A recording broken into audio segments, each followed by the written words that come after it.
Class में हम लोगों ने क्या पढ़ा था, आरएनए डीएनए के बीच में डिफरेंस देखा था क्या होता है, और आरएनए और डीएनए क्या होता है हम लोगों ने ये देखा था, ठीक है ना।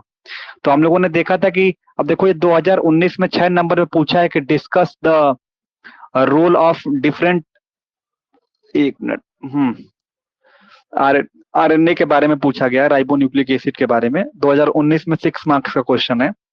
तो सबसे पहले आरएनए का स्ट्रक्चर अगर देखा जाए तो आप लोगों ने पढ़ा था कि ये भी आरएनए और डीएनए में यही होता है कि वहां पे जो पेंटोज शुगर रहता है, वहां पे जो यहाँ पे ओएच है वहां से ओएच नहीं रहता वहां पे, बल्कि ऑक्सीजन यहाँ से रिमूव हो गया रहता है, तो इसीलिए उसको डीऑक्सी बोलते हैं। डी, और यहीं पे मैंने बताया था पिछले क्लास में कि यहाँ पे ओएच रहता है, इसीलिए मतलब कि राइबो न्यूक्लिक एसिड बोलते हैं, यानी कि आरएनए। डिफरेंस यही रहता है कि देखो सबसे पहला चेंज तो यहाँ रहता है कि पेंटोज शुगर के अंदर ओएच से ऑक्सीजन वहां पे डीएनए में नहीं रहता, लेकिन यहाँ पे ओएच मॉलिक्यूल यहाँ पे रहता है। और दूसरा डिफरेंस ये रहता है कि जो नाइट्रोजिनस बेस लेते हैं, तो प्यूरिन जो कि हमारे पास बेसेस होता है, जैसे कि एडेनिन ग्वानिन हो गया, तो इसके अंदर क्या रहता है, आरएनए में थाइमिन की जगह पे क्या रहता है, यूरेसिल रहता है, ठीक है ना, क्या रहता है, यूरेसिल रहता है।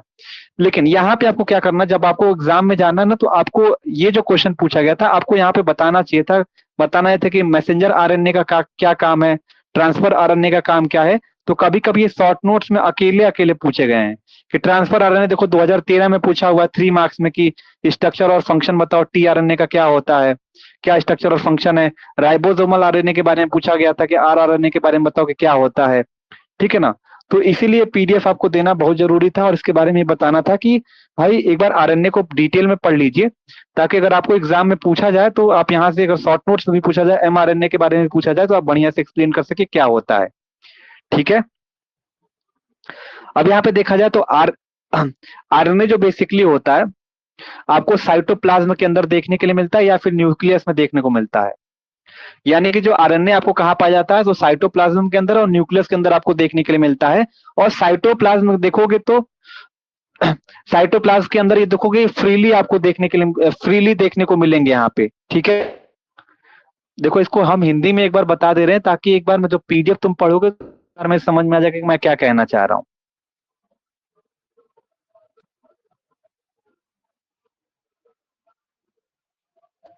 तो कहोगे कि भैया जो आरएनए होता है हमें साइटोप्लाज्म के अंदर देखने के लिए मिलता है या फिर न्यूक्लियस के अंदर देखने के लिए मिलता है।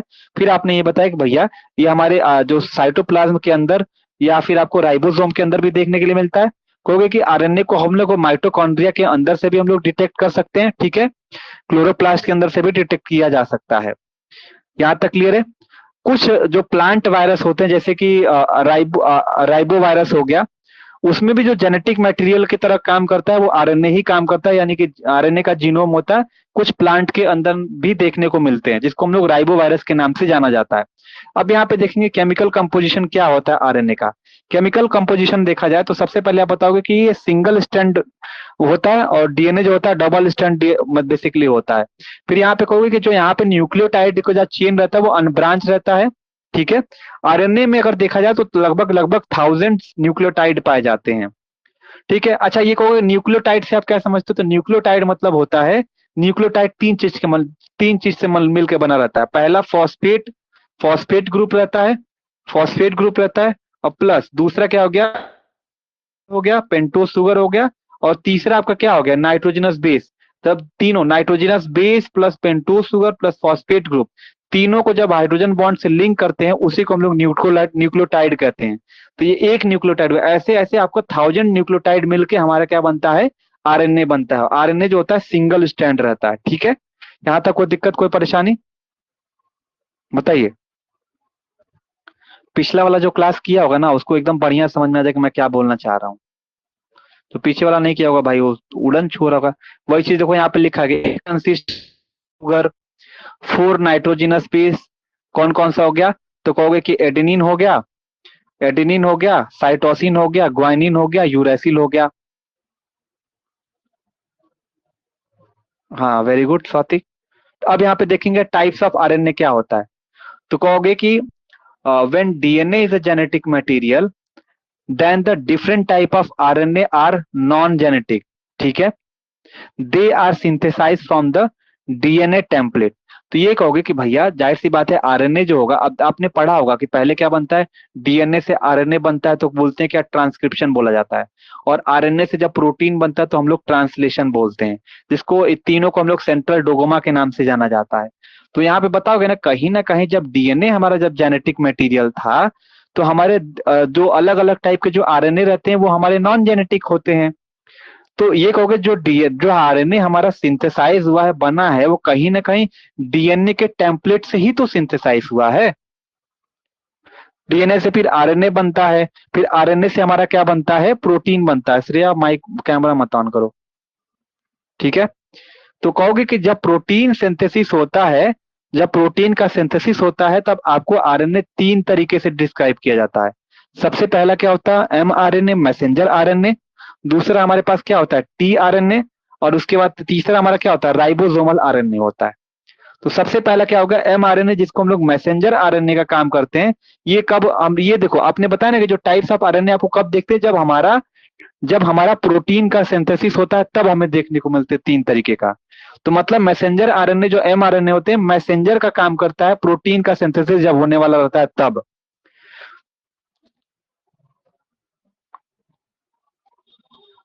ठीक है। तो अभी देखेंगे मैसेंजर आरएनए क्या होता है, उसका कैरेक्टरिस्टिक्स क्या होता है। यहां देखो, सबसे पहला एमआरएनए।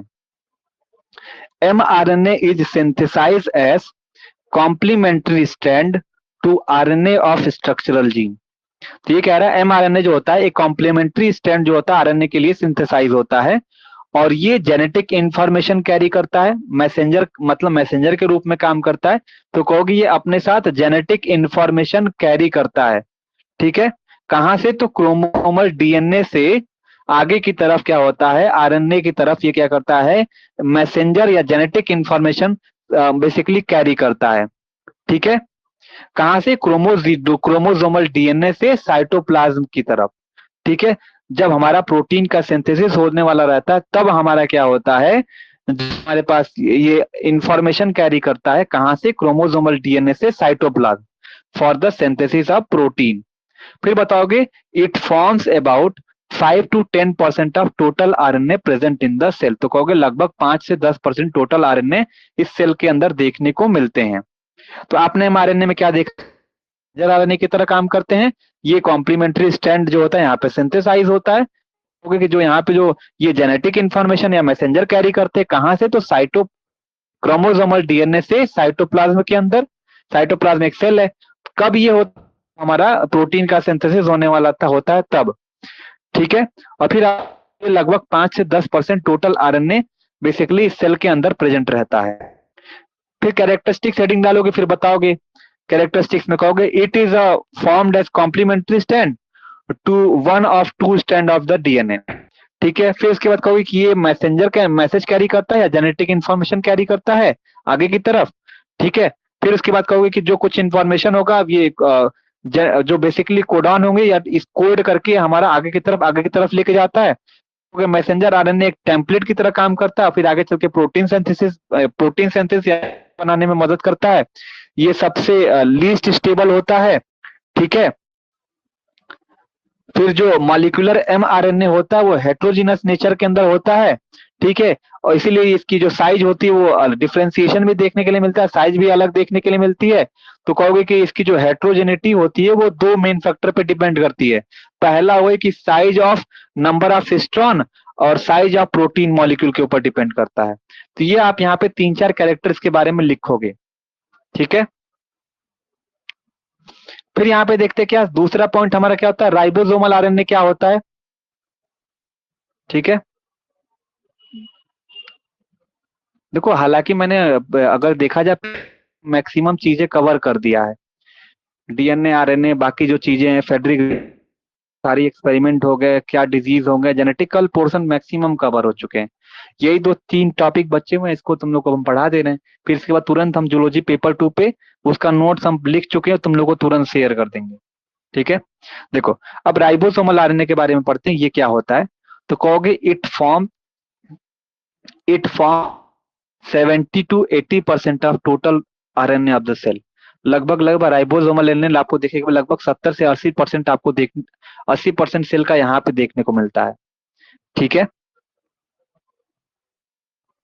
देखो ऑन द बेसिस ऑफ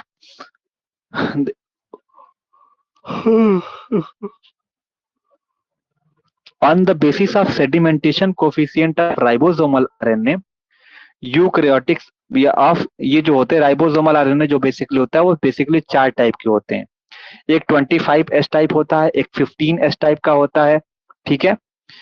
और लगभग लगभग प्रोकैरियोट के अंदर आपको 3 तरीके का आरएनए देखने को मिलता है। एक आर आरएनए देखने के लिए मिलता है जो कि 23S टाइप होता है, 16S टाइप होता है और 5S टाइप होता है, ठीक है। और अगर अगर आगे तरफ देखोगे तो आपने पढ़ा होगा कि 70S टाइप आपको राइबोसोमल सेल के अंदर देखने के लिए मिलते हैं। एक 50 में डिवाइड रहता है, एक 15S, एक 30S होता है, ठीक है। तो फिर आगे की तरफ वही पॉइंट वाइज एक्सप्लेन किया कि भैया जो 20S टाइप है, 5.8S टाइप है या 5S टाइप है, ये हमें लार्जर यूनिट में देखने को मिलता है। और 18S राइबोसोम होता है आपको स्मॉलर सब यूनिट में देखने को मिलता है। और 14S राइबोसोम आपको यूकैरियोटिक राइबोसोम्स में देखने के लिए मिलता है।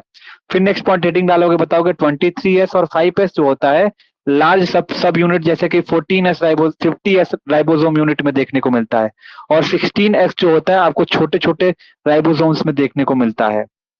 फिर जो बताओगे जो राइबोसोमल आरएनए होता है वो किसके साथ बाइंड करता है, कहोगे प्रोटीन मॉलिक्यूल के साथ बाइंड करता है और एक राइबोसोम का फॉर्मेशन करता है, ठीक है। देखो राइबोसोमल मतलब आरएनए का जो 3 इंड होता है और 5 इंड होता है ना, पढ़े होगा ना कि जब आपका सिंगल स्टैंड होता है 3 इंड 5 इंड पढ़ा होगा। तो जो 3 इंड होता है इसमें 18S राइबोसोमल आरएनए पाया जाता है न्यूक्लियोटाइड के अंदर। और उसी के कॉम्प्लीमेंट्री रीजन में आपको mRNA का फॉर्मेशन देखने को मिलता है। और 5 इंड पे आपको rRNA मिलता है, जहां पे आप देखोगे कि इस साइड पे आपको tRNA आपको इसके सराउंडिंग में देखने को मिलते हैं।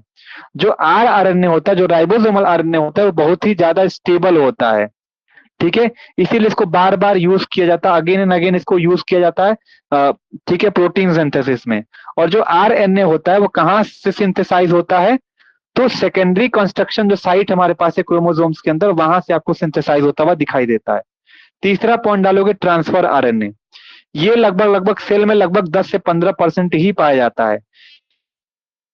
आरएनए या एडाप्टर ऑर्गन आरएनए के नाम से भी जाना जाता है। It can recognize the codon on mRNA and show affinity for 20 activated amino acid, ठीक है। तो ये कह रहा है लगभग लगभग ये लगभग 10 से 15% आरएनए का इस सेल के अंदर देखने को मिलता है। इसको हम लोग सॉल्युबल आरएनए या एडाप्टर आरएनए के नाम से भी जानते हैं। इसको हम लोग mRNA के कोडॉन के रूप में भी हम लोग रिकॉग्नाइज करते हैं इसको। और लगभग इसके अंदर 20 एक्टिवेटेड अमीनो एसिड देखने को मिलते हैं। जो tRNA होता है एक स्मॉलेस्ट आरएनए होता है, इसके अंदर आपको देखोगे लगभग 73 से लेकर 93 न्यूक्लियोटाइड इसके अंदर देखने को मिलते हैं tRNA के अंदर, ठीक है। क्लियर हुआ? तो आपके जो साइंटिस्ट ने लगभग 1965 में इन्होंने प्रपोज किया था 2 डायमेंशनल क्लोव लीफ मॉडल। यही क्लोव लीफ मॉडल था जिसको tRNA के बारे में एक्सप्लेन किया गया था इसके बारे में। ये हमारा clove leaf model of tRNA के नाम से जाना जाता है। तो हमारे कौन से साइंटिस्ट थे, तो आपने बताया कि हॉली ने 1965 में 2 dimensional clove leaf model tRNA का प्रपोज किया था इसके बारे में, ठीक है। फिर इसकी कैरेक्टरिस्टिक्स के बारे में बताओगे, हमारे कैरेक्टरिस्टिक्स से बताओगे। ये एक पॉलीन्यूक्लियोटाइड चेन है, ठीक है, जो कि आप देखोगे कि बीच में क्या होता है, ये बेंट होता है और फोल्डेड शेप में देखने को मिलता है। और फिर बताओ कि ये क्लोव लीफ मॉडल के शेप में आपको देखने के लिए मिलता है, ठीक है। फिर उसके बाद कहोगे कि जो कुछ बेसेस इसके अंदर पाए जाते हैं वो 2 आर्म्स में पाए जाते हैं tRNA। देखोगे तो ये 5 इंड बोला जाता है और यहाँ वाला 3 इंड के नाम से जाना जाता है। तो कहोगे कि इसके अंदर इंट्रामोलिकुलर बेस पेयरिंग भी देखने को मिलता है।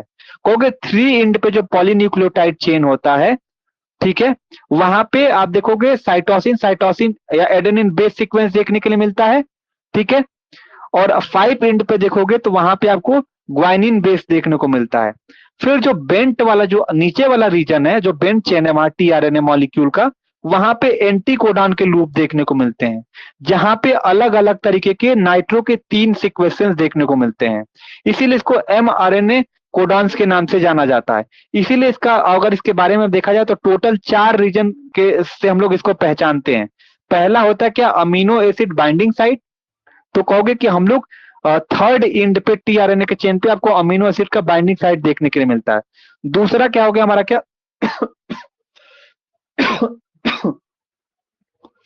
रिकॉग्निशन साइट के नाम से जाना जाता है।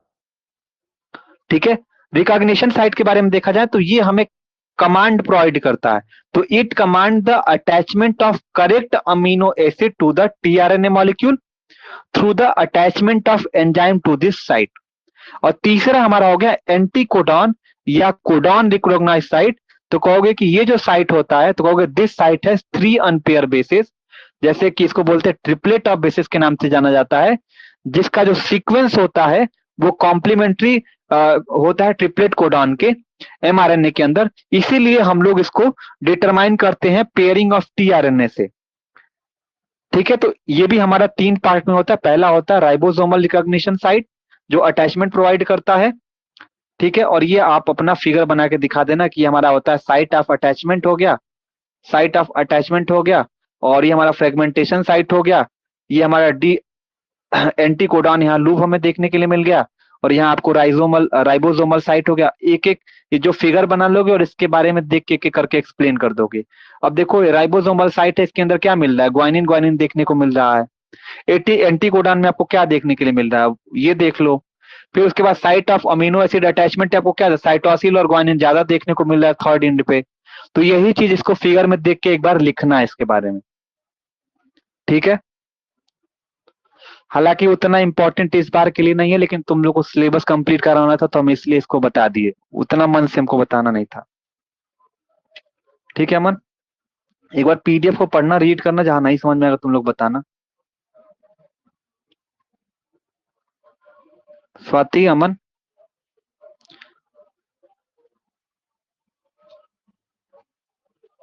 इसके अंदर क्या बचा है एक बार हमें जरा देख बता देना, कि वो एक ही टॉपिक बचा होगा ताकि हम सेकंड पेपर पे हम मूव कर जाएं हम। हालांकि मैंने इतना इसके अंदर कंप्लीट करा दिया है कि तुम भाई 5 6 10 12 क्वेश्चन रहेंगे, अब उसमें से एक आध दो ठो तो पूरा थोड़े करना, छोड़ के ही तो करोगे।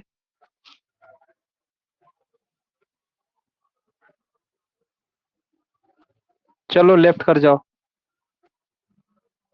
और सुनो जरा ध्यान देना, जो अच्छा ग्रुप में आओ व्हाट्सएप पे।